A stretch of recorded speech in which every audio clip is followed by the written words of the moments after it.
Lamentaciones capítulo 1, por favor.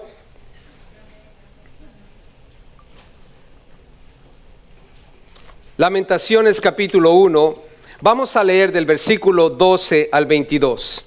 Y lo que vamos a estudiar en esta sección es las consecuencias de la rebelión de Jerusalén. El pueblo de Dios se rebeló y a consecuencia de ello sufrieron las consecuencias.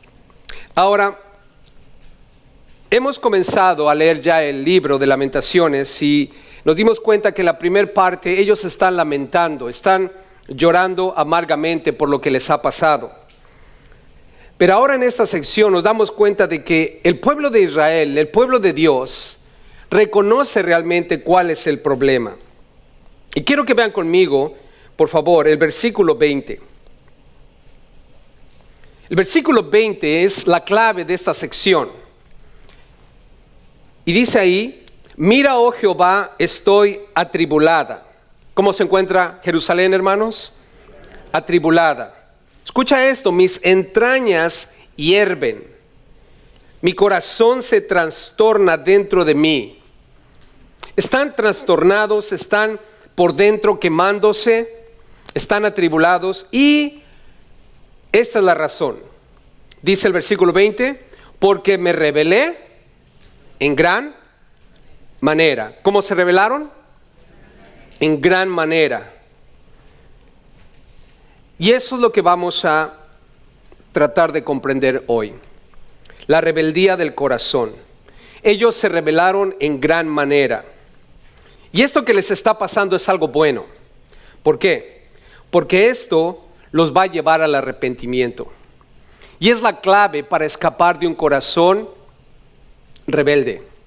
El ser humano está en pecado contra Dios y necesitan escapar de su rebelión para poder salvarse. Y Dios va a crear una situación de angustia, tribulación, sufrimiento, para que puedan reflexionar y buscar el arrepentimiento. Es importante. Veamos aquí las consecuencias de la rebelión de Jerusalén. ¿Qué es lo que esto nos enseña? Veamos del versículo 12 al 17. El pueblo lamenta su condición. Ellos están en una condición deplorable y lo lamentan. Vean lo que dice el versículo 12. ¿No os conmueve a cuantos pasáis por el camino? ¿No os conmueve? ¿No se sienten con compasión? ¿Acaso no les importa lo que nos está pasando? La idea detrás de esta frase. ¿No os conmueve? Dice: mirad y ved si hay dolor como mi dolor que me ha venido. Israel está reconociendo que están en un dolor que no tiene comparación.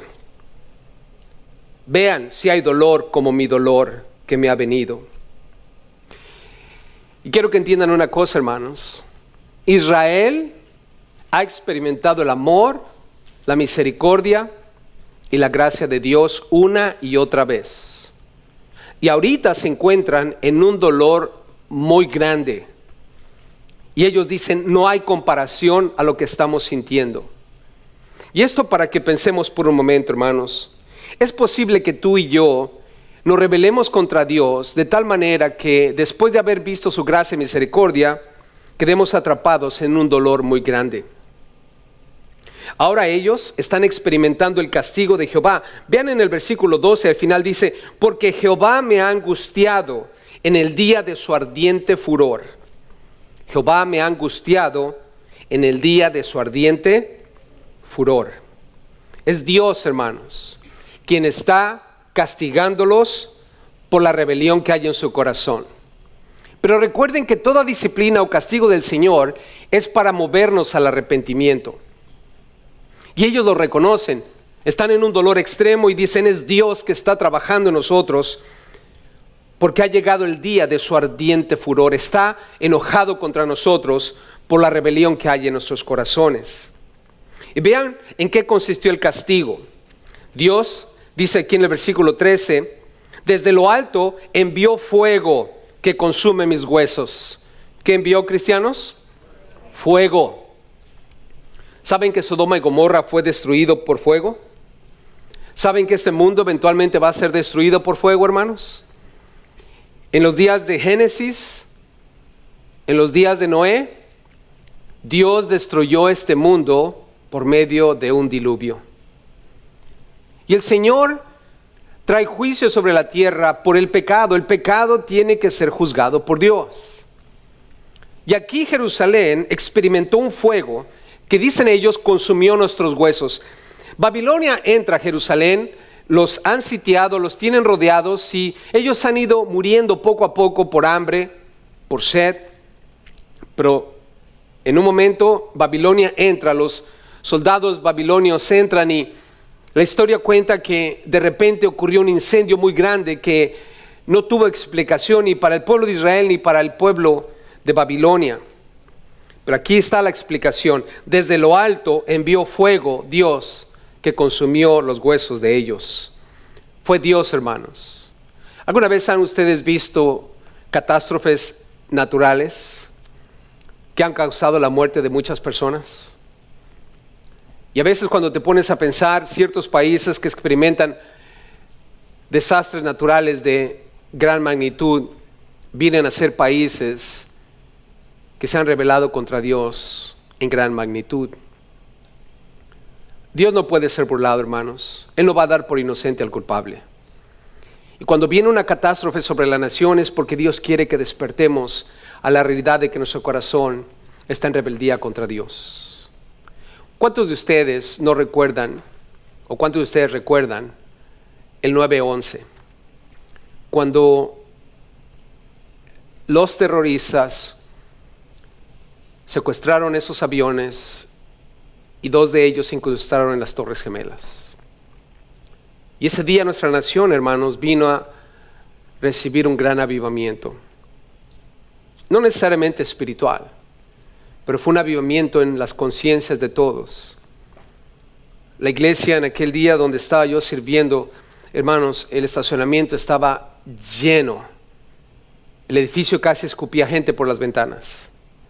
Todos venían buscando respuestas a lo que estaba ocurriendo. Nuestra nación estaba bajo ataque. Estábamos en una angustia muy grande. Y yo creo que Dios permitió todo eso, hermanos, como permitió el fuego en Jerusalén, para que por un momento nosotros despertemos a la realidad de que no podemos vivir en pecado delante de Dios, como individuos o como pueblo. Y aquí vemos que Israel experimentó el castigo y dice que el fuego vino que consumió sus huesos. Vean en el versículo 13, continúa diciendo: ha extendido red a mis pies, me volvió atrás. Trataron de huir, hermanos, pero no pudieron. La red cayó a sus pies, quedaron atrapados, quedaron cautivos. Dice: me dejó desolada y con dolor. ¿Cada cuándo? ¿Todo qué? Todo el día.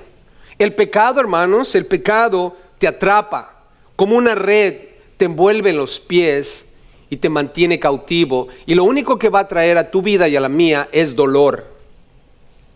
Vean en el versículo 14 cómo Jeremías aquí en lo que escribe nos ilustra cómo Dios debilitó las fuerzas de ellos a causa de su pecado. Dice: el yugo de mis rebeliones ha sido atado por su mano. ¿Saben lo que es un yugo, hermanos? Es lo que le ponen a la yunta de bueyes o de bueyes cuando están arando, o de toros. Es ese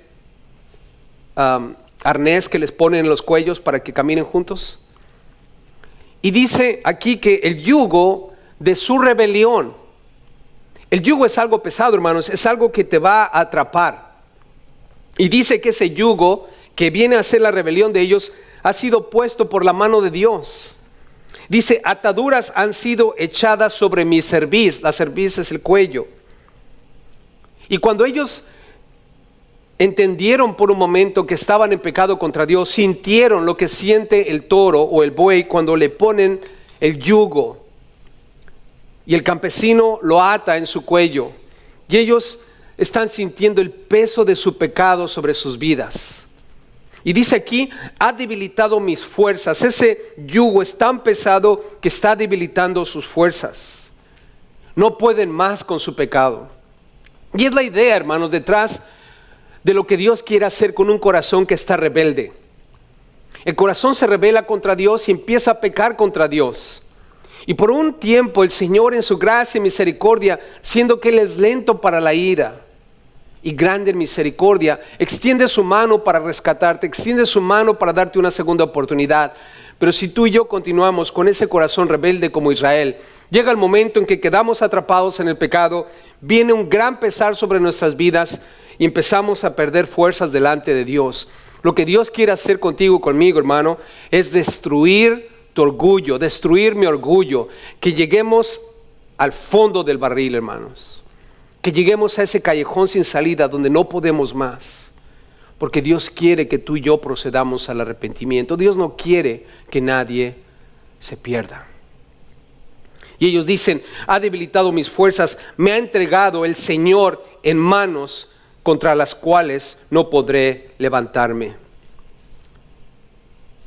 Están reconociendo que ellos no pueden salir de su condición pecaminosa por sí mismos.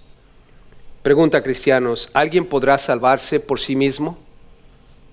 ¿Alguien puede lidiar con su propio pecado? ¿Alguien puede resolver el problema que tiene delante de Dios llamado pecado por sus propias fuerzas, por sus propias obras?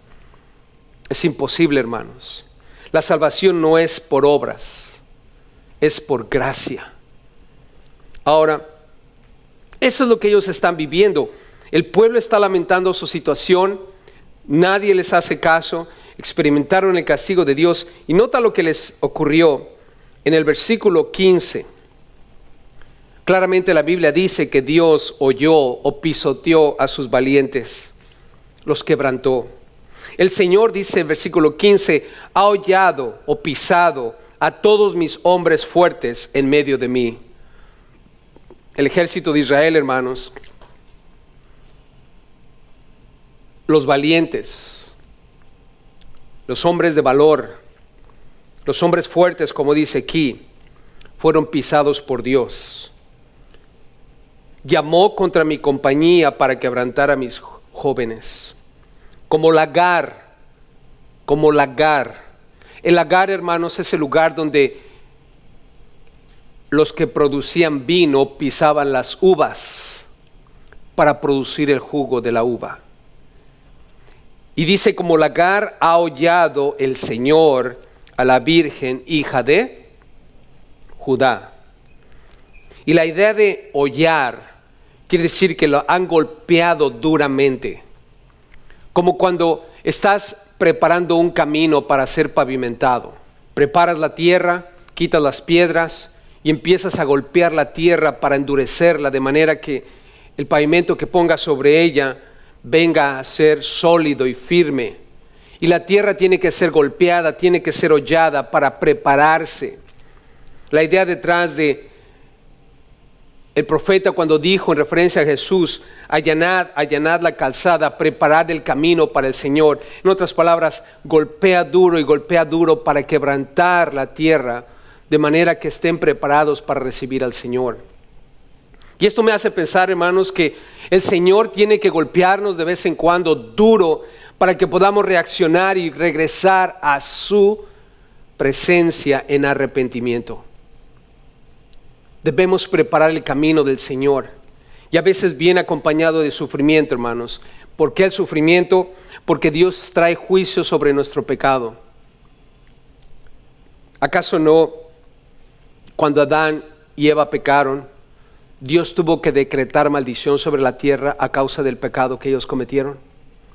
Por tu causa maldita será que la tierra. ¿Y por qué sufrimos ahora en el mundo? Porque el Señor tuvo que maldecir la tierra a causa del pecado de Adán y Eva. ¿Por qué ellos están sufriendo en este momento? Porque han pecado contra Dios. Y Dios tiene que golpearlos duro para que el camino sea preparado. Tú y yo, hermano, tenemos que entender algo. No podemos pecar contra Dios. No debemos pecar contra Dios. Tú y yo ya hemos sido rescatados del pecado en que nos encontrábamos. Tú y yo ahora estamos bajo la gracia y la misericordia de Dios. no nos pongamos en una posición, hermanos, en donde el Señor tenga que venir y hollarnos, pisotearnos, como las uvas que son puestas en el lagar, tienen que ser pisoteadas para que el jugo salga de ellos. Los hombres fuertes, dice aquí, fueron hollados como las uvas en el lagar. Ahora, vean conmigo en el versículo 16. Aquí el pueblo, ellos expresaron el dolor en su situación. Reconocen que el castigo es del Señor. Y dicen en el 16, por esta causa, el hecho de que Dios está lidiando con nuestro pecado, el hecho de que Dios está golpeándonos duro para que podamos escapar de la rebeldía de nuestro corazón, por esta causa, dice Israel, el pueblo, lloro, mis ojos fluyen aguas. Es una expresión, hermanos, que nos muestra que están en un dolor muy profundo. Están lamentando su situación y hermanos, quiero que entiendan una cosa. El pecado tiene que ser reconocido en nuestras vidas para que podamos arrepentirnos. Pero el verdadero arrepentimiento, hermanos, viene acompañado de un dolor extremo. Causa lágrimas en nuestros ojos. No el sentirnos sorry por lo que hicimos. No estar acongojados porque nos agarraron en la movida. O estar quebrantados porque estamos pasando por las consecuencias de nuestro pecado. Eso no es un verdadero arrepentimiento, hermanos. El verdadero arrepentimiento es cuando nosotros empezamos a llorar y llorar y llorar. Como dice aquí, de nuestros ojos fluyen aguas. El dolor es día y noche porque hemos pecado contra Dios. Hay un gran dolor. Y aquí está la clave.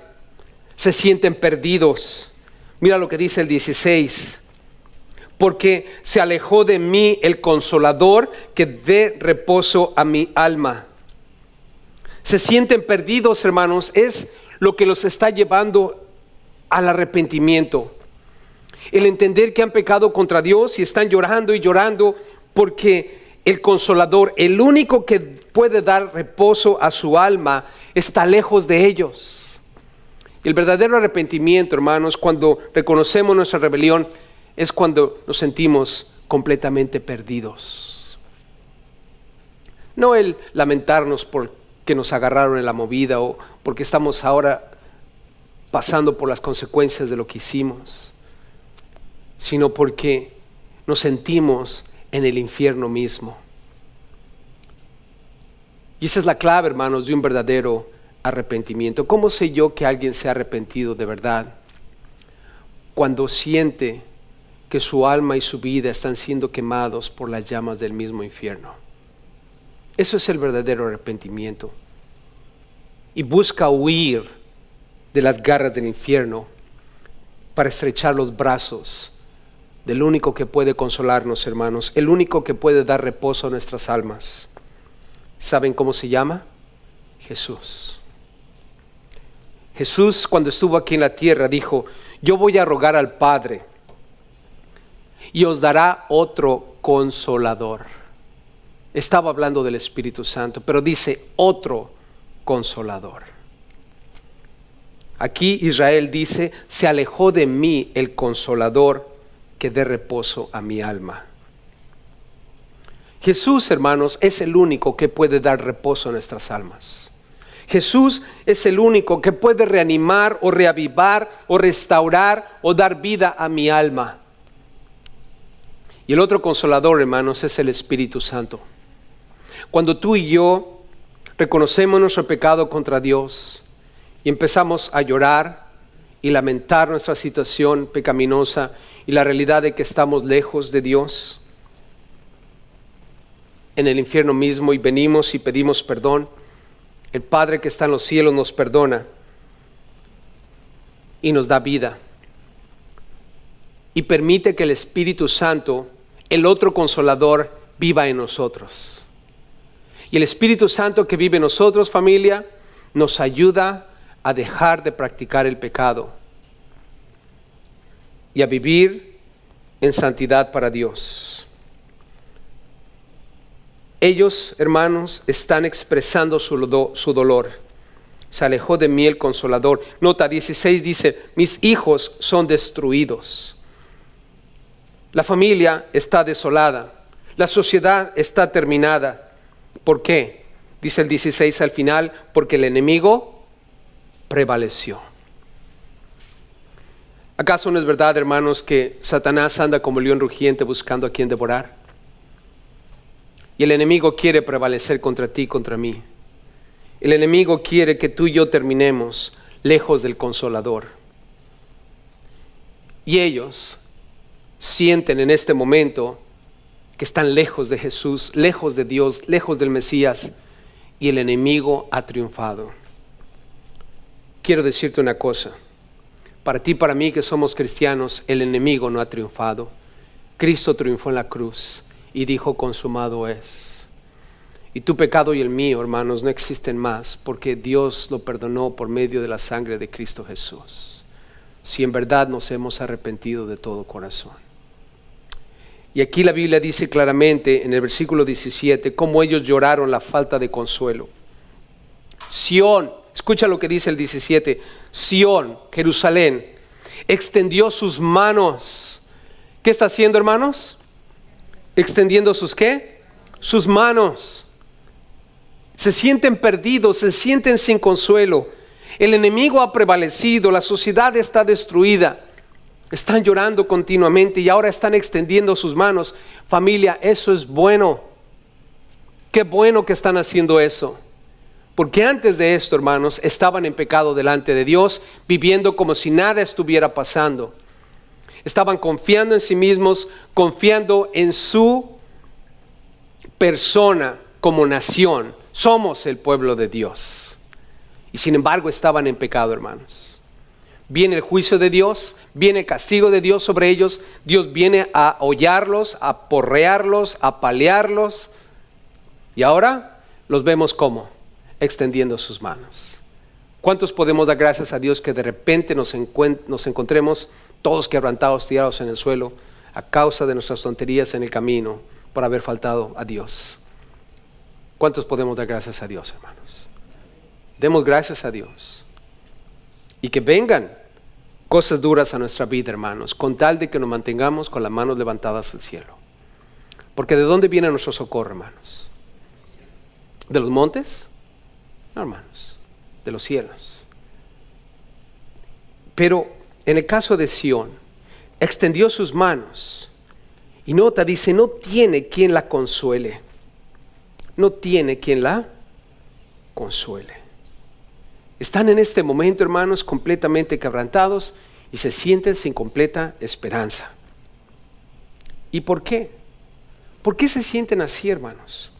Porque ellos han entendido algo, que Dios está detrás de todo lo que les está pasando. Y para mí, hermanos, esto es de suma importancia entender. Muchas de las cosas que tienen que ver con el sufrimiento en nuestras vidas vienen de parte de Dios, para mantenernos en el camino. Y a Dios sea la gloria por eso, hermanos.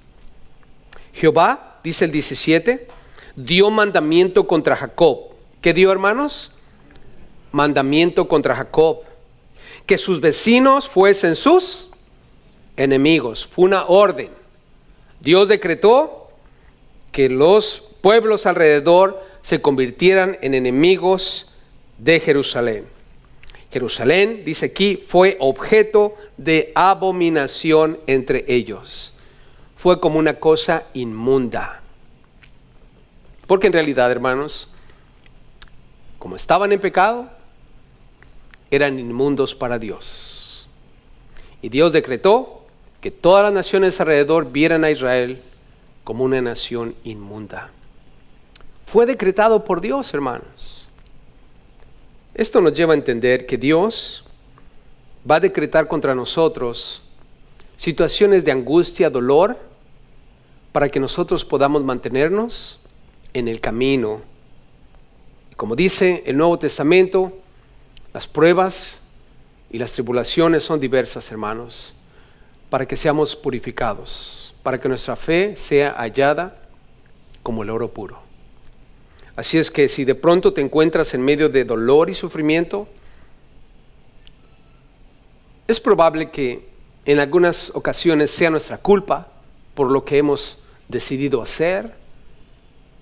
Es probable que en algunas otras ocasiones sea el diablo mismo, como en el caso de Pablo, que dice la Biblia que un mensajero de Satanás lo abofeteaba. Puede ser mi persona, puede ser el diablo, pero también, hermano, no debemos descartar la posibilidad de que sea también Dios, que ha decretado sufrimiento en nuestras vidas para que podamos mantenernos en el camino como Dios manda. Así es que, familia, veamos del versículo 18 al 22, en esta última sección, lo que el pueblo reconoce. Están lamentando su condición, han experimentado el castigo de Dios, se sienten perdidos, están llorando por la falta de consuelo, pero ahora viene aquí, hermanos, el fin que esperamos. El pueblo reconoce su rebelión. Para que el ser humano sea salvo, pueda salvarse, hermanos, tiene que entender en algún momento en su vida que ha pecado contra Dios. Nota lo que dicen ellos en el versículo 18. Lo primero que hacen es afirmar la justicia de Jehová. Jehová es justo. ¿Cuántos lo creen, hermanos? Cuando Dios tuvo que lidiar con Sodoma y Gomorra, en medio de toda esa situación, Moisés escribió lo siguiente en Génesis 18:25. El juez de toda la tierra no ha de hacer lo que es justo. El juez de toda la tierra, pregunta, ¿no ha de hacer lo que es justo? Hermanos, ¿Dios va a hacer lo que es justo? Amén. Así es. Dios tiene que ser justo y va a hacer lo que es justo. ¿Es justo que tú y yo terminemos en el infierno a causa de nuestro pecado? ¿Acaso no, hermanos? ¿Es justo, sí o no? Sí, es justo. ¿Es justo que Israel esté pasando por sufrimiento en este momento a causa de su rebelión contra Dios? Sí, es justo. Es lo que tiene que ser. Es la justicia de Dios. Dios es justo, hermanos. Y es lo primero que el ser humano tiene que reconocer para poder escapar de su rebelión contra Dios. Y es declarar que Dios es justo. Y siendo que Dios es justo, yo no puedo permanecer en pecado. Porque si yo permanezco en pecado, ¿qué va a pasar? Voy a terminar lejos de Dios. ¿Estamos? Pero si yo atiendo el Evangelio, si yo obedezco el Evangelio de Dios, puedo salvarme de terminar en el infierno. Dios es justo, hermanos. Y dice aquí el versículo 18, yo contra su palabra me rebelé. Han pecado contra Dios. No atendieron su palabra. Oíd ahora, pueblos todos, y ved mi dolor. Mis vírgenes y mis jóvenes fueron llevados en cautiverio. ¿Se acuerdan cuando el hijo pródigo, estando perdido, lejos de su padre, entra en un momento de reflexión y empieza a analizar la condición en la que él se encontraba cuando estaba en casa y ahora está perdido, lejos de su casa? Y en su corazón decidió pedirle perdón a Dios y a su padre. Y regresa a casa y el hijo le dice al padre, Padre, he pecado contra el cielo y contra ti y no soy digno de ser llamado tu hijo. Y es la realidad que todos tenemos que reconocer. Dios es justo. Y en su justicia, si estoy en pecado, me va a mandar al infierno, no importa lo que yo piense o lo que yo desee. Tengo que decir en mi corazón, con lágrimas en mis ojos fluyendo día y noche, Padre, he pecado contra el cielo y contra ti, y no soy digno de ser llamado tu hijo. Jesús en la cruz dijo lo siguiente, hermanos: Padre, perdónalos, porque no saben lo que hacen. El perdón está disponible para todos, hermanos. Lo único que tenemos que hacer es decir: Padre, he pecado contra el cielo y contra ti, y no soy digno de ser llamado tu hijo. Y Jesús intercede por ti cuando dice esas palabras y dice: Padre, perdónalos, porque no saben lo que hacen. ¿Y sabes qué responde el Padre? El Padre, cuando ese hijo vino pidiendo perdón, le dijo a sus siervos: sacad el mejor vestido y vestidle, poned un anillo en su mano y calzado en sus pies, y traed el becerro gordo y matadlo, y comamos, hagamos fiesta, porque este mi hijo muerto era y ha revivido, se había perdido y es hallado. Y comenzaron todos a regocijarse. Hermanos, cuando tú y yo venimos delante de Dios y le decimos: Padre, perdóname porque he pecado contra el cielo y contra ti, no soy digno de ser llamado tu hijo, Jesús intercede por ti, por mí, dice: Padre, perdónalo. El Padre te viste, el Padre te calza, el Padre te recibe, y el Padre declara que eras muerto y ahora vives, que estabas perdido y ahora eres hallado, y hay gozo en el cielo por un salvador, por un pecador que se salva, hermanos. ¿Cuántos de ustedes creen que hubo una gran fiesta después de que pediste perdón a Dios? Le aceptaste como tu Señor y Salvador. Y es lo que necesitamos hacer todos, hermanos, si queremos salvarnos. Reconocer que el Señor es justo, y que necesitamos reconocer que hemos fallado contra Él. En el versículo 19, Israel entendieron la falsedad de su esperanza, hermanos. Dejaron de confiar en Dios y confiaron en Moab, en Edom, en Egipto. Y ellos, dice aquí, dieron voces a sus amantes. Di voces a mis amantes, mas ellos me han engañado. Todo este tiempo estaban engañados. ¿Dónde está Edom? ¿Dónde está Egipto ahora? Es más, mis sacerdotes y mis ancianos en la ciudad perecieron, buscando comida para sí con qué entretener su vida o con qué rescatar su vida. El pueblo de Israel, hermanos, dejó de confiar en Dios para confiar en los pueblos paganos. Nadie fue de ayuda para ellos. Todos los abandonaron. Pero solo hay uno que te ama de verdad, y ese es Dios.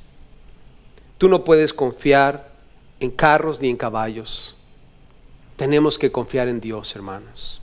No es con espada ni con ejército, sino con el Santo Espíritu de Dios, hermanos.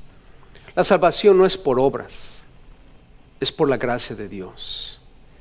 Nosotros, si queremos en verdad ser ayudados, tenemos que clamar a Dios. Por eso, en el versículo 20, hermanos, ellos confesaron la causa de su aflicción, clamaron a Jehová y reconocieron su pecado. 20, dice la Biblia: mira, oh Jehová, estoy atribulada, mis entrañas hierven, me estoy quemando por dentro. De alguna manera, hermanos, están sintiendo el infierno mismo en sus vidas. Mi corazón se trastorna dentro de mí. Mira, oh Jehová, mi corazón se trastorna dentro de mí. Están expresando, hermanos, un verdadero arrepentimiento. Se sienten trastornados en el interior. Y la razón, dice: porque me rebelé en gran manera. Y esa es la idea detrás del verdadero arrepentimiento, hermanos. Cuando te sientes quemándote por dentro y tu corazón no tiene paz, no tiene descanso. La realidad, hermano, de que has llegado a entender que sin Dios y en pecado estás en el mismito infierno. Y ellos están buscando que Dios los mire. Comienza el versículo 20 diciendo: mira, oh Jehová, atiende, analiza mi situación.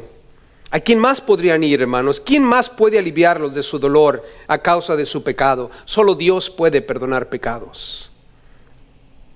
¿Te encuentras atribulado? Ora. ¿Te encuentras angustiado? Ora. ¿Te encuentras en dolor? Ora. te encuentras confuso, ora. Te encuentras atormentado, ora. Clama a Dios y Dios te va a responder. Por nada estéis afanosos, dice la Biblia, sino sean conocidas vuestras peticiones delante de Dios. En toda oración ruego con acción de gracias. Y la paz de Dios, que sobrepasa todo entendimiento, guardará tu corazón y tu pensamiento en Cristo Jesús. Cuando una persona, hermano, reconoce su pecado ante Dios y se encuentra en el infierno mismo, después de analizar su vida, lo único que tiene que hacer es clamar a Dios. Y Dios le va a dar la paz que sobrepasa todo entendimiento, hermanos. ¿Cuántos de ustedes se encuentran en paz delante de Dios? ¿Podemos estar en paz delante de Dios ahora, hermanos? ¿Estamos en paz delante de Dios? Si tú no tienes paz delante de Dios, hermano, lo más probable es que estás en pecado. Y no es bueno estar en esa situación. No es bueno. Nadie es mejor que nadie.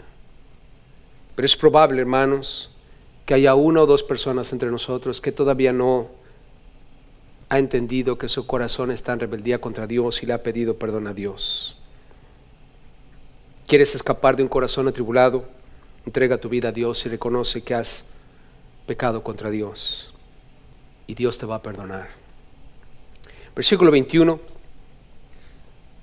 Ellos, en medio de toda esta confesión que hacen delante de Dios, reconocen que la alegría de sus enemigos es a raíz de lo que hicieron. Oyeron que gemía, mas no hay consolador para mí. Todos mis enemigos han oído mi mal, se alegran de lo que tú hiciste. Nota, les da gusto que Dios nos haya castigado, que tú, Dios, nos hayas castigado. Harás venir el día que has anunciado y serán como yo. El consuelo de Israel, hermanos, es que un día también los pueblos vecinos que ahora se ríen de ellos van a experimentar también el juicio de Dios. Y yo creo que lo que ellos están buscando, hermanos, es lo que están buscando ellos mismos ahorita, es que se arrepientan, como ellos ahora se están arrepintiendo. Versículo 22 dice que ellos pidieron el juicio sobre sus enemigos. Venga delante de ti toda su maldad, y haz con ellos como hiciste conmigo. Ve, Señor, el pecado que ellos tienen, y trátalos también como nos trataste a nosotros, por todas nuestras rebeliones. Porque muchos son mis suspiros y mi corazón está adolorido. Y en esta fase final aquí, hermanos, Israel le dice a Dios, Dios, así como tú estás tratando con nuestro pecado y estamos reconociendo nuestra rebelión y nos estamos arrepintiendo, haz también con ellos, así como hiciste conmigo. Y quiero dejarlos con esto, hermanos. El ser humano en nuestros días, al igual que en aquellos días, se encuentra en pecado contra Dios. Y un día Dios trató contigo, un día Dios trató conmigo, como trató con ellos. La maldad mía, la tuya, estuvo un día delante de Dios y Dios la juzgó y nos llevó a un sufrimiento, nos llevó al extremo para que nos quebrantásemos, para que nos arrepintiésemos, para que pidiéramos perdón y ahora podamos ser parte de la familia de Dios. Que Dios haga con todos aquellos que nos rodean lo mismo que Dios hizo con nosotros. Nos empujó, nos llevó a reconocer nuestro pecado para arrepentimiento y poder escaparnos de nuestra maldad para salvación y vida eterna. Que Dios, hermanos, así haga con aquellos que nos rodean. Nosotros, al igual que el Padre, no deseamos que nadie se pierda, sino que todos procedan al arrepentimiento. Si en algún momento te encuentras con alguien que está en pecado, que es obvio que no tiene a Dios en su vida y que tiene un corazón rebelde contra Dios, anímalo, instalo, exhórtalo a que pida perdón, que levante sus manos al cielo y le pida perdón a Dios y declare, al igual que el hijo pródigo, he pecado contra el cielo y contra ti y no soy digno de ser llamado tu hijo, para perdón de pecados, hermanos, y para que pueda escaparse del infierno mismo, por la gracia y misericordia que Dios todavía puede proveer a los que estamos aquí en la tierra aún. Amén. Así es que, hermanos, analicemos nuestro corazón y si de pronto encontramos algún indicio de rebeldía contra Dios, seamos prontos para arrepentirnos y encontrarnos en completa obediencia delante de Dios. Amén. Pongámonos de pie, por favor, y vamos a despedirnos con un canto. Y quiero pedirles que mientras cantamos al Señor, meditemos en lo que vamos a cantar y no vayamos de aquí meditando lo que hemos leído, lo que hemos aprendido, hermanos, de manera que la rebeldía no exista en nosotros, ni en nuestra iglesia, ni en el mundo, para que podamos vivir en paz delante de Dios. Amén. Vamos a orar.